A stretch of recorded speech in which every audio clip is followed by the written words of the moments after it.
Hello, everyone, and welcome to another interview presented by Canadians for Homeopathy. Today, we are very pleased to be joined with Anne Vervarcke. And just a few words about Anne before we begin. Anne was born on October 15th, 1952, in Ostend, Belgium.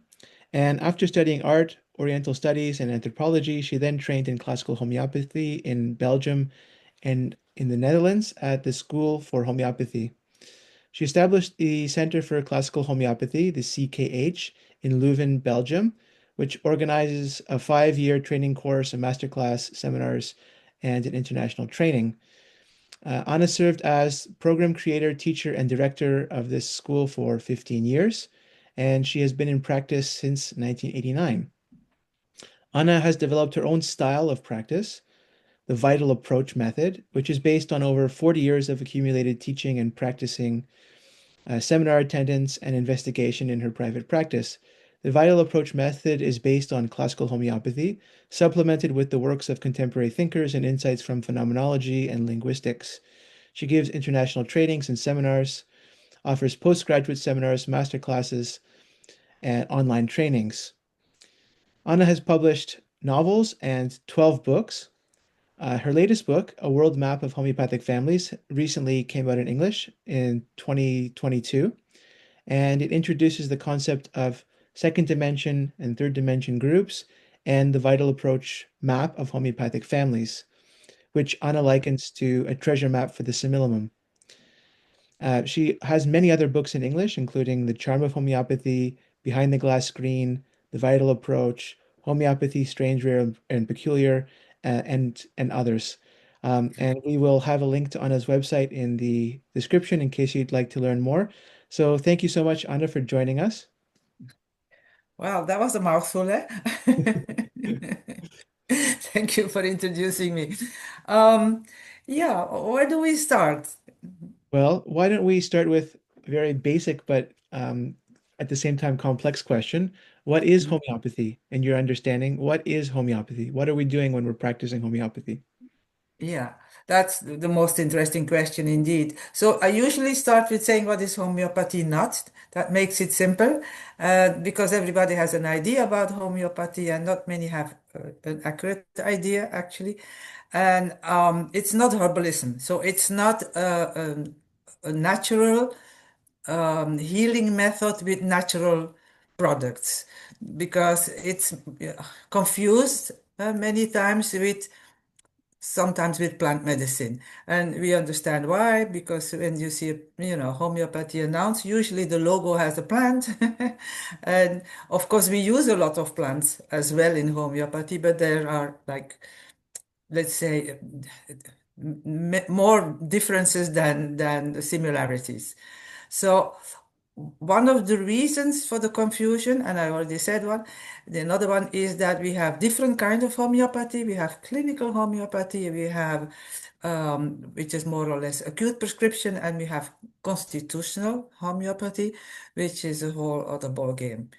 And maybe it's a good idea to go over the basic principles, then we know what we're talking about. So for homeopaths, it's, I think, familiar. Homeopathy is based on the law of similars. That means the, the, the product we give, the remedy we give, was proven on volunteers. So they took the remedy until they produced symptoms, and that makes that. And everything, we call everything a symptom. I mean, if they have a preference for lemons or something, or they have an itch on their left ear, we call it a symptom. I mean, it's everything that is experienced by a volunteer adds to what we call a remedy picture. And so we try as homeopaths match this remedy picture to a similar picture in our patients. So that is completely different than regular medicine, who has an antagonistic remedy, and that is already written in um, the organon of medicine, in our, Bible of the homeopaths, our classical book of Hahnemann, the founding father, who said you can only cure on with something similar than in the yes. as is experienced by the patient, because something agonistic will only suppress. So that's a basic difference, a very important difference, because if the symptoms disappear, how do you know whether you suppressed or you're cured, actually cured? And we'll go into that into in a minute. But the symptoms also, and that's another basic difference between, let's say, regular medicine and a lot of naturopathic treatments as well. The symptoms for the homeopath are not a disease. Mm. So the symptoms are signs, signals, signs and symptoms we call them, that something on a deeper level is out of harmony. And we try to match this deeper level problem with the remedy. And then, of course, the end result is that the signs disappear. So the end result is the same. But I mean, everybody, all patients that come to us want to get rid of the symptoms. That's normal. They suffer and they want to get rid of their suffering. But we consider the symptoms as our guides to the core problem. And if the core problem is dealt with, then there's no reason to give a signal that something is wrong because nothing is wrong anymore. So the end result is the same, but with suppression, something completely different happens in the system because the system wants to express the disbalance. And so if you suppress it, it will do another effort. So after you know, whatever you use to suppress it, you use regular medicine, you use healthy products, which can also suppress. You can suppress with homeopathy. The symptoms disappear temporarily. So you stopped with the treatment, symptoms come back. Usually they come back with a bit more force because the organism is trying to tell you something. What is it telling? Something is out of harmony. It's not solved yet. That's why symptoms come back. And so the homeopaths try, at least that's our attempt, to heal and cure it permanently. So the symptoms don't come back. Then we know for sure uh, that it is at the core, it's solved. The problem is solved. So in order to do this, which is a constitutional treatment, we want to have the full picture. And when I say the volunteers, everything the volunteer experiences is adding to the picture. We want the totality of the picture of the patient as well. That means not only his physical characteristics, but also his mental, emotional way of being, of seeing the world. And then that totality, that picture is what we try to match to the remedy picture. And we have lots and lots of remedies, thousands literally. So the homeopath tried to be as precise as possible because it's individualizing. That means nobody is the same, so everybody is different. So we try to be as precise as possible. That means the more the homeopath knows, the more remedies he knows, the more experience he has, the more chance that he can, let's say, individualize maximum and be as close as possible to the core problem. And then another important thing, I think we should not forget, homeopathy works with immaterial doses. So that's also a crucial difference between homeopathy and all kind of other naturopathic treatments, which are good, but just different. So it's um, yeah, different than herbal medicine, who works with tinctures or with infusions, with teas, with or supplements or whatever, with diet. This is all material. But we work with immaterial doses for this, and we call them potencies. And that's one of the reasons why we have a lot of criticism, because there's no other system around that actually works with immaterial doses. That means there's a pill, but there's nothing material in it. That's why you don't have to take it often or regularly, or even, let's say, one of the main dangers, if you want, although homeopathy is not a dangerous medicine, but one of the danger is taking it too much, taking it like a material dose. A material dose after a few hours is out of your system, or maximum after a few days. So you have to repeatedly take it. But homeopathic remedies, while they're immaterial, they start the process, they inform you with what you need, and the process then takes off, and you don't have to repeat the remedy for weeks. eh. So that's a whole different thing, and as far as I know, the only healing system that works with immaterial doses. Hmm. Wonderful. And so perhaps then we can clarify a little bit on what the difference is between a clinical prescription, which can still be very important and crucial in terms of uh, generating miraculous results in some conditions and in some patients. But there is a difference to be made between a clinical prescription and a constitutional prescription or Yeah, similar absolutely. remedy. Yeah, a very important difference because you can treat either the symptoms or the person. That's what I always say. That's the main difference. Sometimes you have very good reasons to treat the symptoms.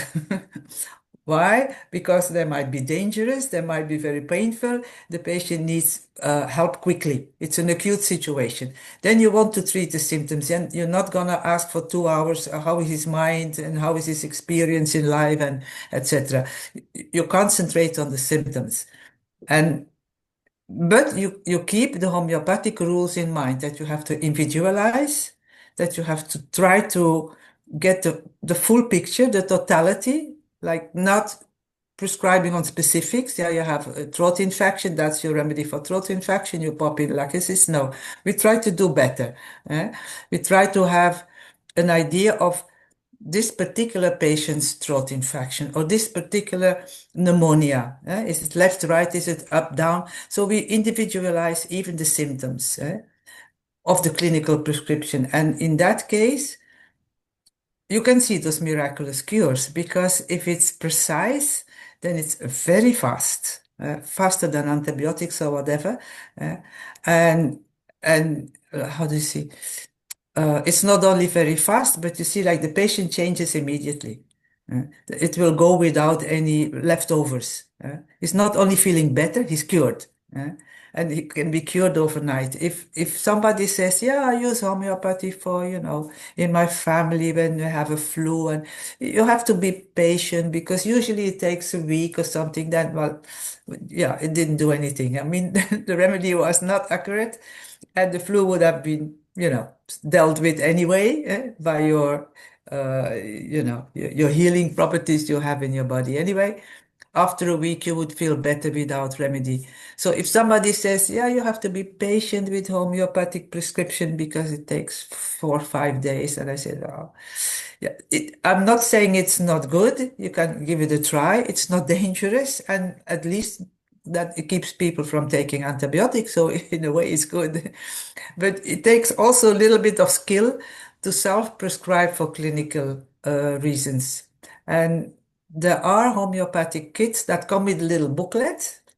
If it's somebody who hasn't had, let's say, a basic training in homeopathy, those little booklets might help because they give you more of the specifics of each remedy. So they can be very helpful if you want to self-prescribe, but self-prescription is not a good idea for constitutional reasons. That I don't think is possible. So what then is a constitutional remedy or constitutional prescription? What can you say about that? Well, there's a lot to say about that, but constitutional prescription, in my understanding, changed a bit over the years. That the definition changed a bit, at least in my mind, maybe in other people's mind as well, and also because homeopathy evolves. And so when Hahnemann, which is 200 years ago, more than 200 years ago, wrote that the totality of the of the case should be taken in consideration. He also talked about the mental emotional state. That was very important and sometimes even the first thing to improve even before the physicals. And later, I mean, later in, at least in my education, which was in the 80s, so I studied the classic books first, which is more or less learning lists of symptoms and trying to remember the keynotes and to compare them. And these remedies are similar. They have they overlap in some keynotes, but that's a difference, which is all quite boring. And then, well, we had Kent, and Kent had some remedies pictures already, and then Catherine Coulter uh, based her books on that. And then we had Vitulkas in the 80s, was who caused a renaissance in homeopathy, really, all over the world.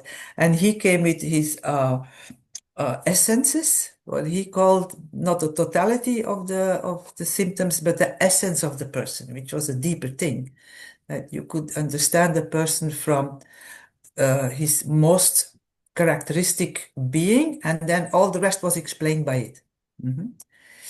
So that was a jump forward and made it so much more interesting, but it was a bit limited because he had, let's say, a list of remedies that he worked out the personality, but it ended there.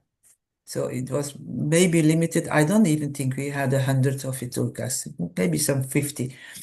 So if you have to study hundreds of remedies to get your degree, and then you have your materia medica where there are thousands of remedies, and then you have a system that only helps you with 50 remedies, is a little bit of frustrating. At least it was frustrating for me. Like, what about all the others? And how can we understand the others? And why do we have constitutional remedies or polycrests and with personalities that everybody knows? And then all the other remedies seem to be a little bit, yeah, not only lesser known, but less prescribed or not at all. And then we had Sankaran, there was the new kid in town, and um, he did, according to me, um, more with the same material, which I found genius. Like, genial. How did he see this and we did something like that? We studied the same material, and what he did, what he understood, and I mean, I thought it was a very bright idea that there is a hierarchy in the feelings. And so you have the feeling behind the feeling, which he called then the core delusion. So there is something that is out of reality, which is the definition of delusion. And because you perceive reality, um, you could say in a distorted way, and even Hahnemann and Kent talked about a distortion in the system. From this distorted point of view, all the other actions and reactions were understandable, explicable. So you had to somehow get to this core delusion, which was a deeper level than the personality description of Vitulkas. You could say Vitulkas stayed somehow on the personality level, hmm? And Vitulkas saw why this personality was behaving and reacting the way he did because of his core delusion. So then we, as homeopaths, try to prescribe on on this delusional level. And then, in the course of time, uh, as Sankaran evolved and all homeopathy evolved with him, and we had by this time we had computer programs and search programs, which made it possible to go through our libraries, in a twinkle of an eye instead of half a lifetime, which was progress. So we could ask questions to the computer that were answered. He could make comparisons. We could ask if certain remedies or families or whatever groups have similarities, and yeah, good questions gave good answers and led to what then Sankaran launched as an even deeper level, something beyond the illusion, which you call sensation. And so you could say that now homeopaths see the totality or the, or the core problem on the sensation level. Now, what is this sensation level? That is difficult to explain, but it's beyond the mind and the body. So you could say clinical prescription is on the level of the body, the physical level and also the energy level. So because you have an immaterial aspect of your body, that's where you feel your body, but you cannot measure it, like pain, for instance, or energy. You cannot really measure it, but it's still physical. And then you have the level of your psyche, if you want, and that is your emotions and your delusions or your thoughts, your conscious and subconscious thoughts. But then this sensation is even beyond. And that's why I have a book, Beyond Mind and Body, that is trying to explain that nowadays, homeopaths, most of homeopaths, I think, aim at this sensation level. That means the experience of the person, how the person experiences himself, herself, and the world, which is not a product of the mind, which is actually an experience. So that's why I'm saying trying to prescribe for yourself on a constitutional level actually is impossible, because then you have to perceive yourself. Actually, you could almost say like outside your own psyche, which is a very hard thing to do.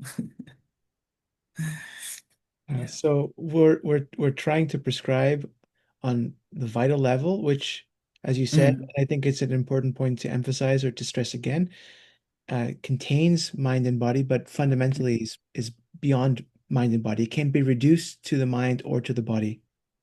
No, and that's a bit of the difficulty. Yeah, I called it the vital approach because, Hahnemann was in his books and not always very consistent talking about the vital level as well.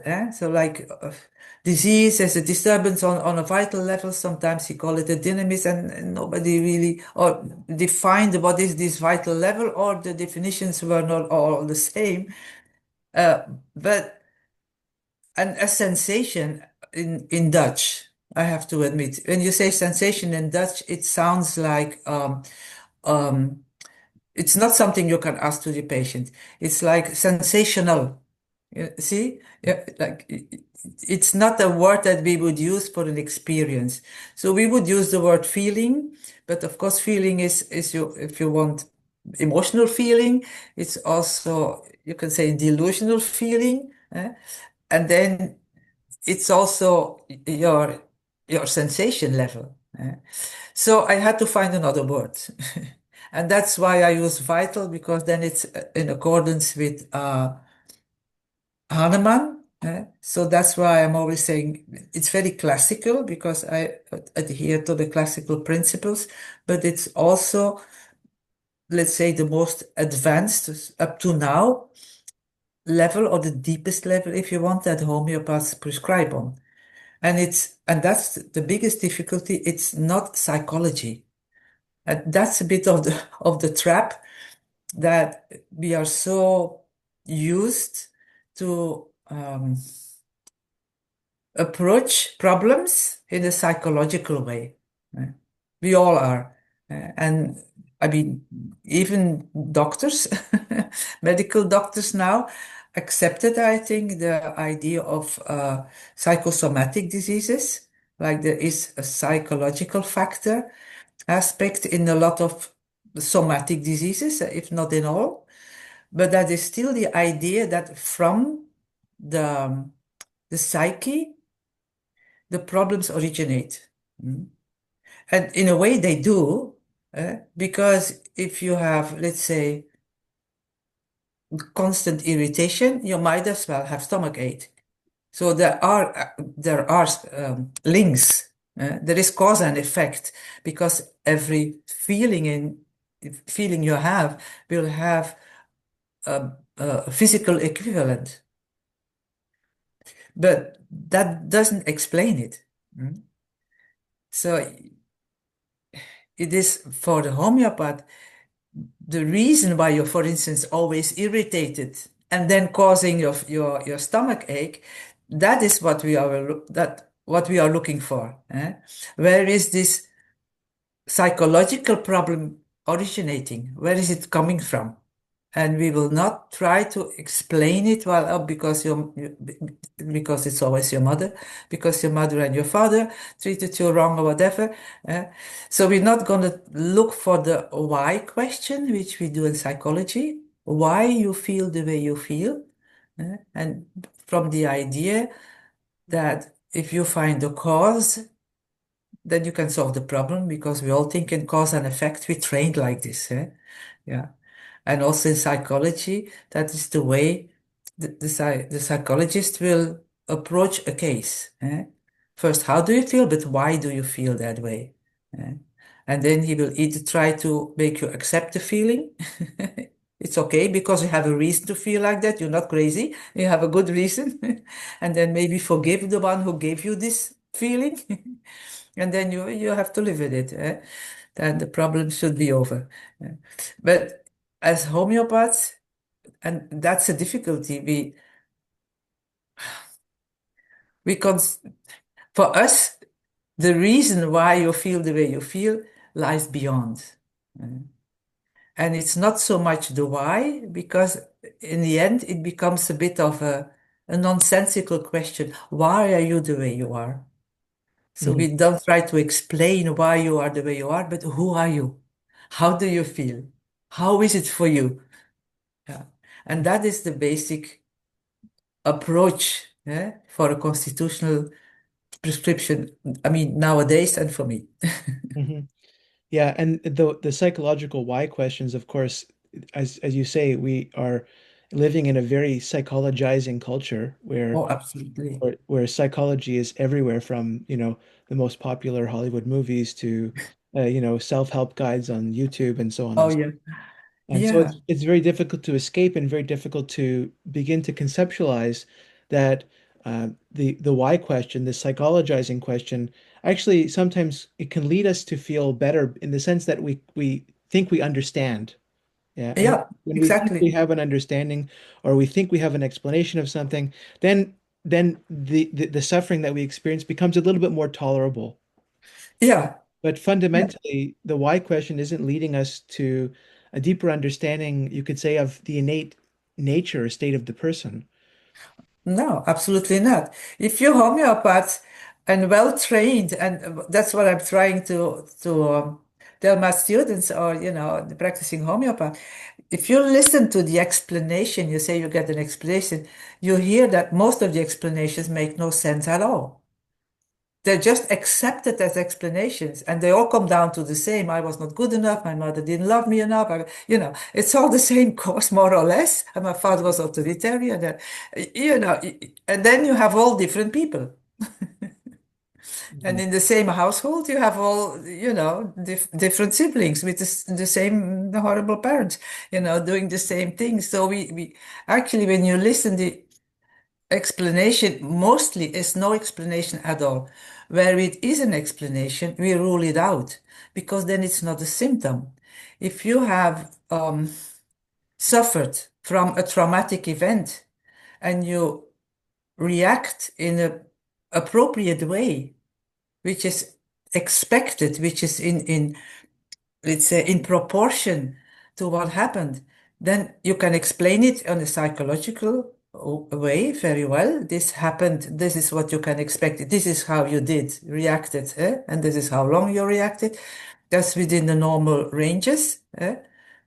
Then for us homeopaths, that's no symptom, because it's normal. We don't prescribe on what is normal. If you have your foot between the door and you scream, "Ow!"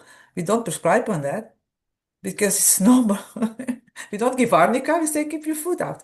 You know, it's a normal reaction, and we see what happens afterwards. But that's sometimes difficult, because the temptation is to pop in a pill for everything that you feel. I lost my dog. I'm in grief. Oh, I need a remedy. No, it's normal to grieve when it was one of your family, maybe your companion for 15 years. How could you not grieve? Eh? So, as a homeopath, we will just listen to, is it in proportion? Is it in a psychological way normal to react like that, to feel like that? Would everybody feel more or less the same?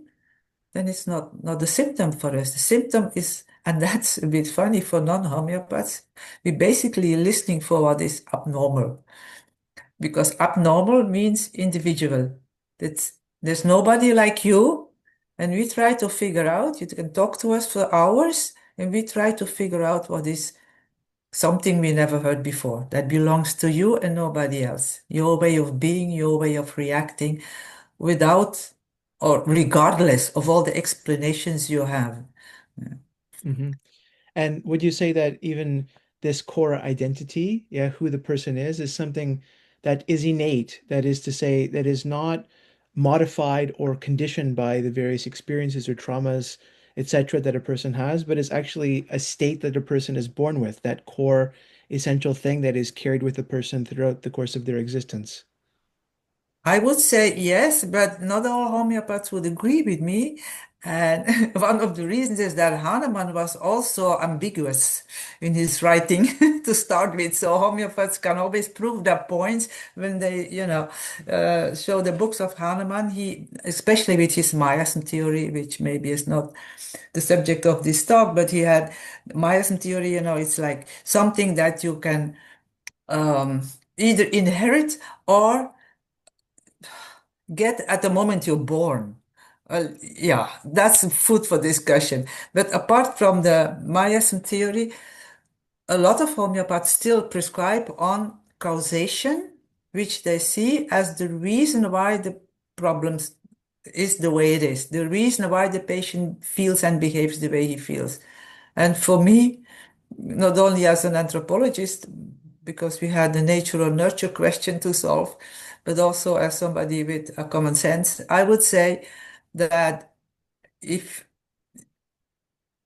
and usually I use this example you heard me saying before, probably of the carrot seed, if you have in your garden, I'm a gardener as well, and you have some carrot seeds, so you have a nice sunny spot in your garden where the soil is very good, compost and all sunlight, water, nice big beautiful carrots. But then you have a spot in your garden which is a bit shadowy and the soil is a bit poor and it's not enough rain. And so what will you have? You will have small crooked carrots, maybe with some worms in it, but you will never have cauliflowers. So from the seed, you can have conditions which makes it thrive or which makes it distorted. And for me, it's the same with people. So it's a state where you're born with, innate, but of course there are influences. Of course, I mean, nurture kicks in as soon as you open your eyes here, and the circumstances will influence, and they make either your state, you know, as a person thrive in the best possible conditions, still having your state, and or they will trigger it on a very early age because the conditions are very bad.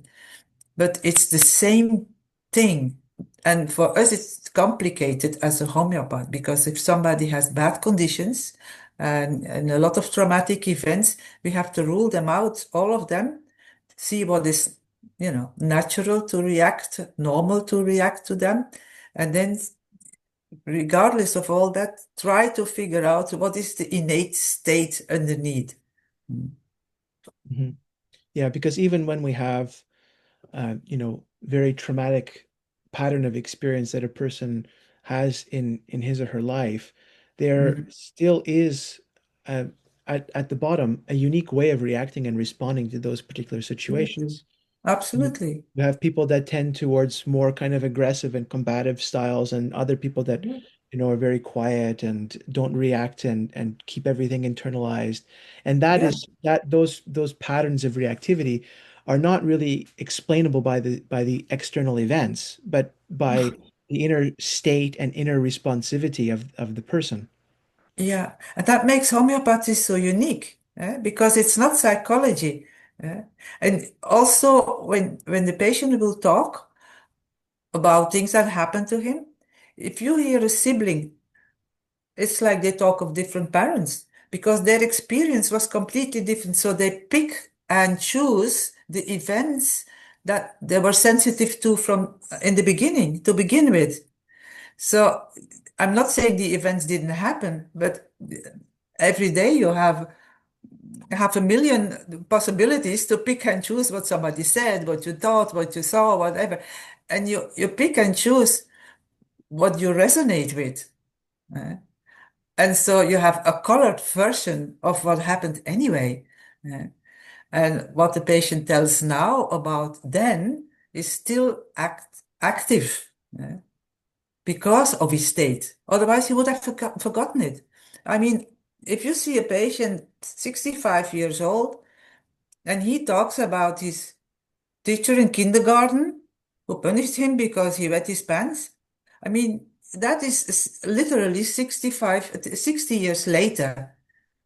It must have triggered something there because I'm sure it happens to many, many children.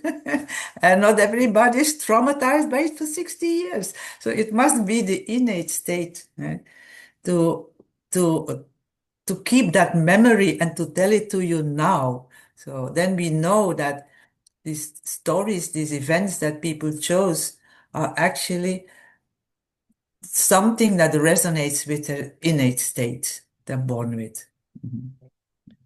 Yeah, and for our listeners, when a remedy is prescribed that is the patient's simillimum, that is able to fundamentally address this innate state, what happens? What can happen?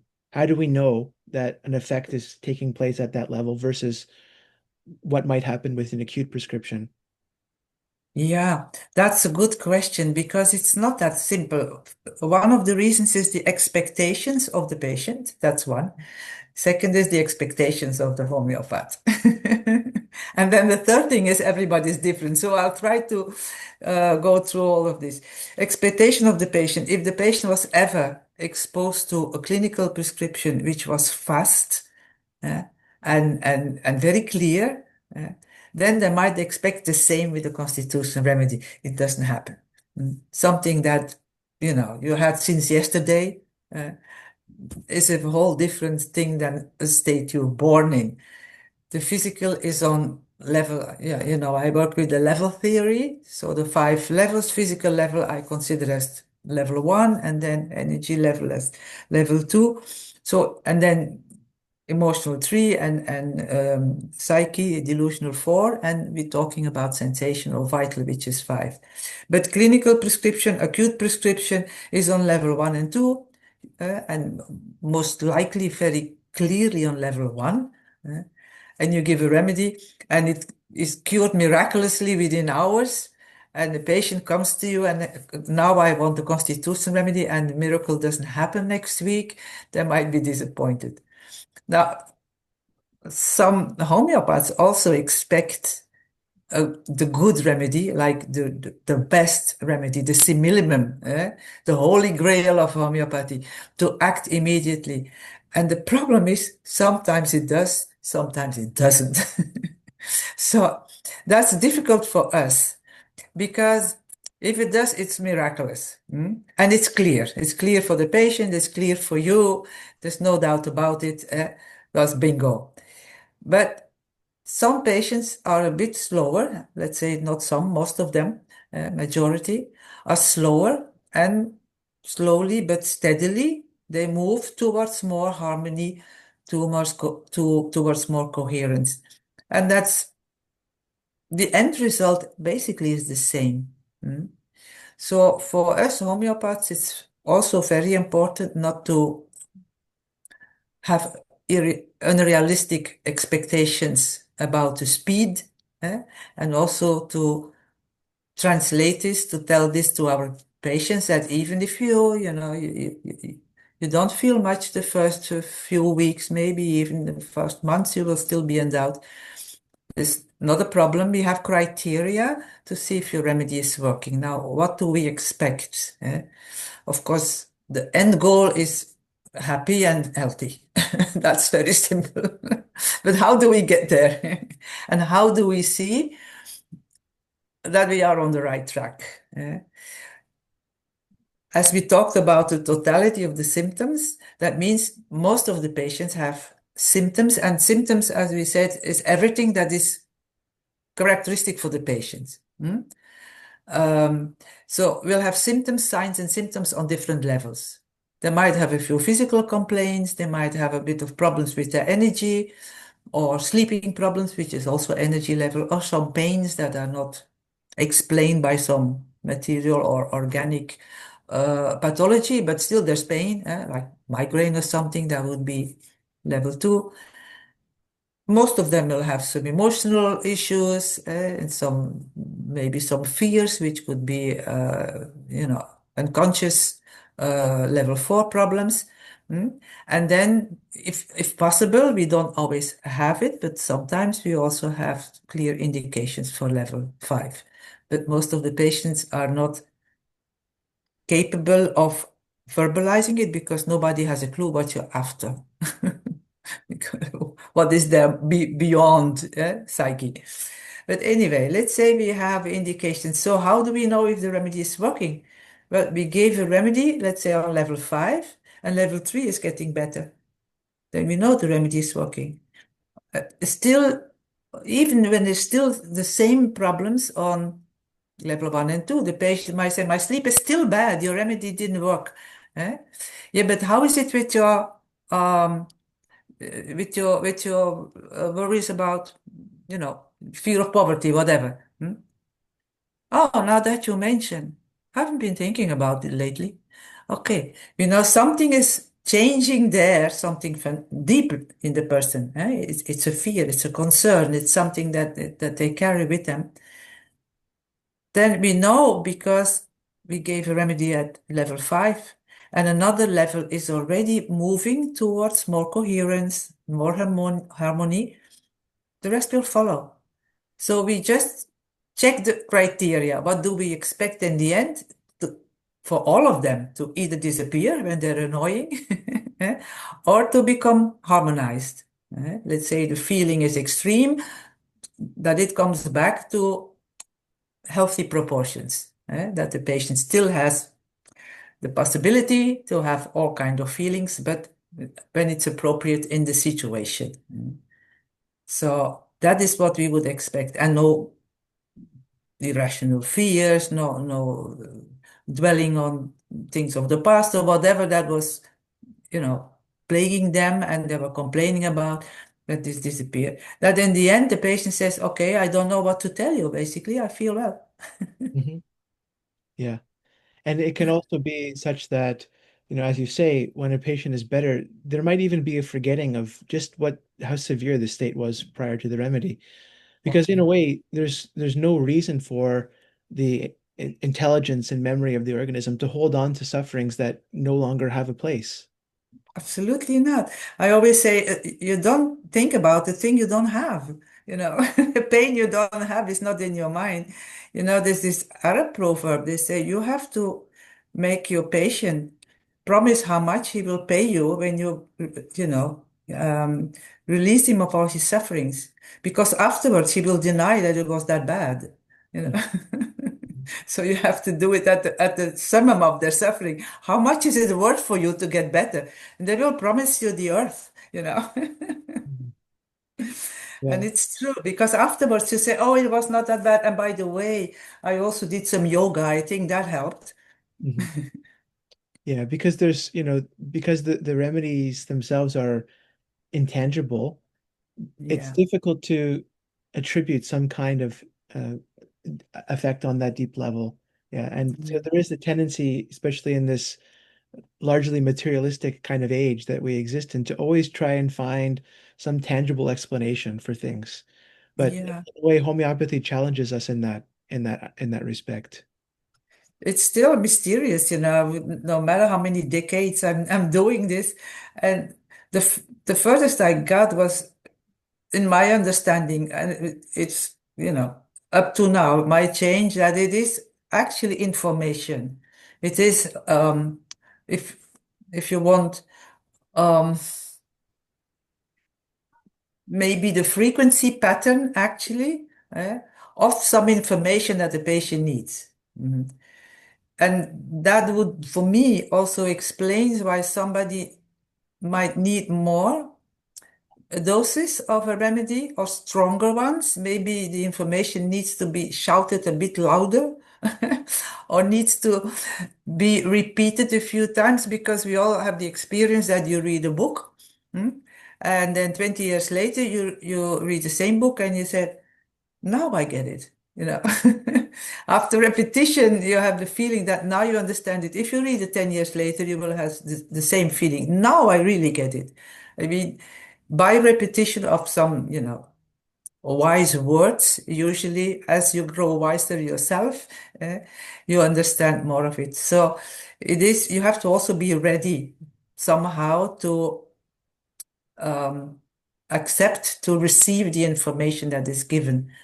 And that's probably why we have to also individualize and be very precise with our doses. Hmm. Because for me, the doses is how the message is delivered.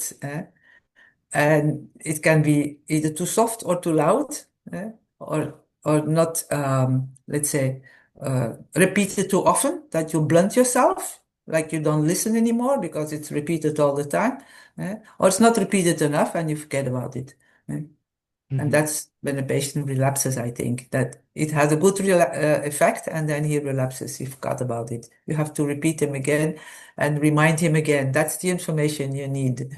So that's as far as I got. It's like, it's not energy because people say it's energy remedy. No, it's not. For me, it's clearly not. How can there be energy in that pill? Come on. Have you seen how small they are? How much energy can you?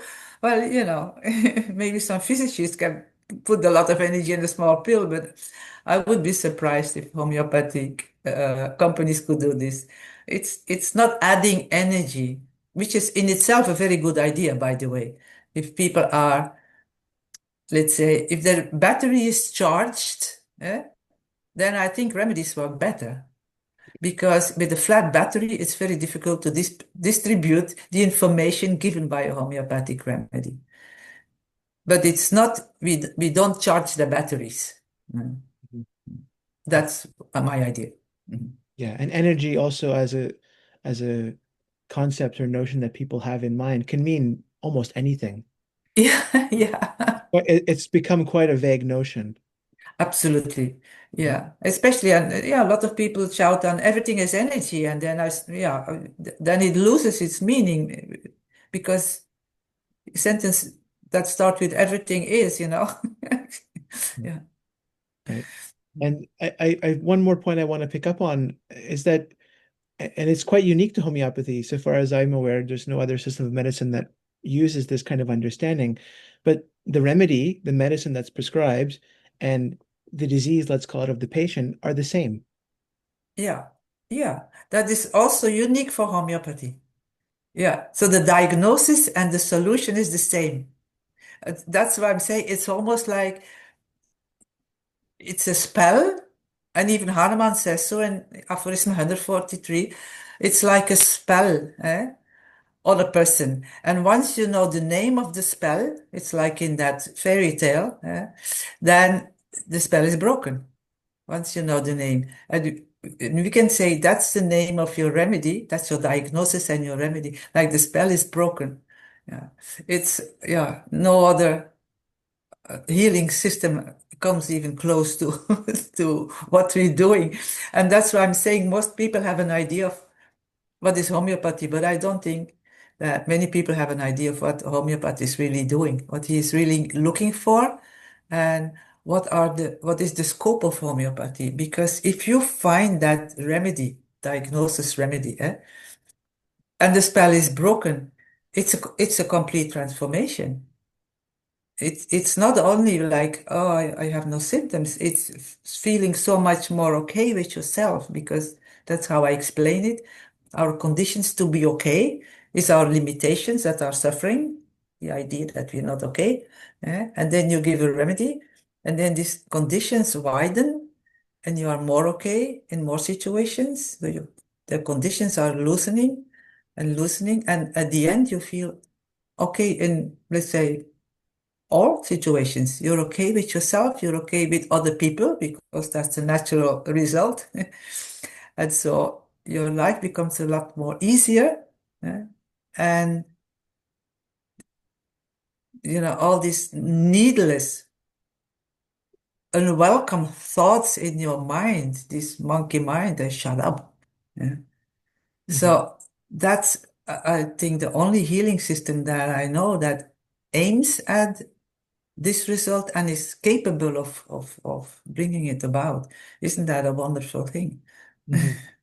Yeah, and it basically sounds like the capacity for experiencing reality in a balanced way, but also from the position of freedom rather than Yeah, destruction. absolutely. Yeah, I think Vitulka's launched the idea of what is health. Health is freedom, and then he explained on different levels, of course, freedom of suffering and of limitations physically, but also mentally, emotionally. Yeah. Yeah. And Sankaran would call, delusion is disease. So if you are in reality, you're out of your delusions, that's also another definition of health. Mhm. Wonderful. And so perhaps we can bring the discussion towards a conclusion by talking about where you see homeopathy moving, because you talked about how it's evolved throughout the scope of your career and the advancements that have taken place in terms of conceptualization of homeopathy and different understandings of what it is that we're actually prescribing on.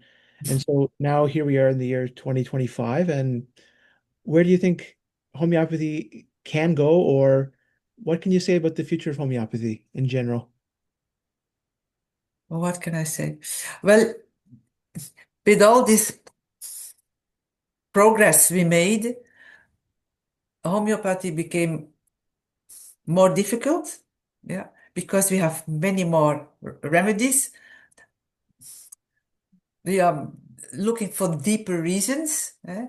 So it became up to the point of unmanageable. That's a problem that I'm trying to somehow remedy with my approach. That's one thing. So that is something in the future that should be solved. Otherwise, it becomes so difficult that you have to study 10 years and still feel, incapable of managing. And a lot of students are either taking the easy way and they study like 20 polycrests and do everything with a handful of remedies on personality traits and all that. So on a lower level, which is a pity because homeopathy nowadays can do better, or they are so overwhelmed, while they want to do it the best possible way, but it seems like almost impossible. So that is something in the near future that I feel needs to be remedied. The other thing is that I ask myself this question, like where where to go from here, and it's a bit difficult to pinpoint, but I have a feeling that homeopathy, as we do it, actually is already a healing system of the future, like we're running ahead, ahead of time. And that's why we basically don't know what we're doing. We know the rules, we can apply them, but the dynamics behind it are still mysterious to us. And it's like, well, other inventions or understandings also came later than the actually working with it. You could, you know, apply whatever gravity before you knew that it was there. And so we're doing something that we don't really know why and how and exactly. And so I hope for the near future. And I want to live long enough to see this happening, that as we move on, that we will reach that level as a homeopath of understanding, as I feel the homeopath is running ahead of us somehow. And then it will come closer together. Then it will come manageable again, I think. Then we will have a firmer grasp, eh, of it. And then hopefully, then it will not be so discouraging for people because a lot of very serious students never dare to start a practice because they think it's too hard. I will never be able.